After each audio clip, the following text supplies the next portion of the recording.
लोकसभा निवडणुकीच्या पार्श्वभूमीवर राजकीय घडामोडींना आता जोरदार वेग आलाय। बारामतीमध्ये नमो रोजगार मेळावा होतोय आणि कार्यक्रमाला मुख्यमंत्री आणि दोन्ही उपमुख्यमंत्री येणार आहेत। पण या सोहळ्याचं निमंत्रण मात्र शरद पवार आणि सुप्रिया सुळेंना दिलं नसल्याचं बोललं जातंय।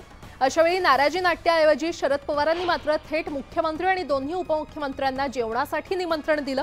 पवारांनी फोन करून मुख्यमंत्री आणि उपमुख्यमंत्र्यांना गोविंद बागेत लंचसाठी निमंत्रण दिल्यानं राजकीय वर्तुळात चर्चांना तुफान आले। एकीकडे निवडणुकीत पवारांनी महायुती विरोधात दंड थोपटलाय, तर दुसरीकडे मात्र पवारांची लंच डिप्लोमसी देखील सुरू आहे।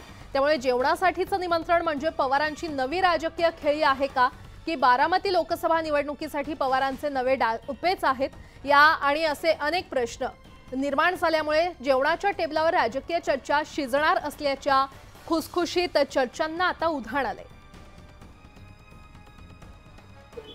मी नाही केलेलं। आदरणीय पवार साहेबांनी महाराष्ट्राच्या माननीय मुख्यमंत्र्यांना मला असं वाटतं पत्रही दिलं आणि फोनही केला होता की आपण सगळे आमच्या बारामतीत येत आहेत।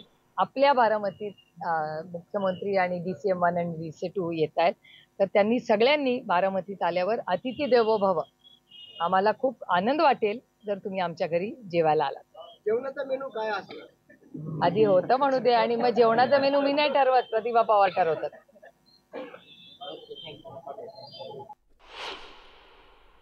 अशी आहे बघा, पवार साहेब हे ज्येष्ठ नेते आहेत आणि त्याच्यामुळे त्यांचा आदर सर्वच जण ठेवत असतात आणि त्याच्यामुळे त्यांच्या आदरापोटी जरी आमचे मुख्यमंत्री उपमुख्यमंत्री तिथं जात असले तरी आमची भूमिका ठाम आहे।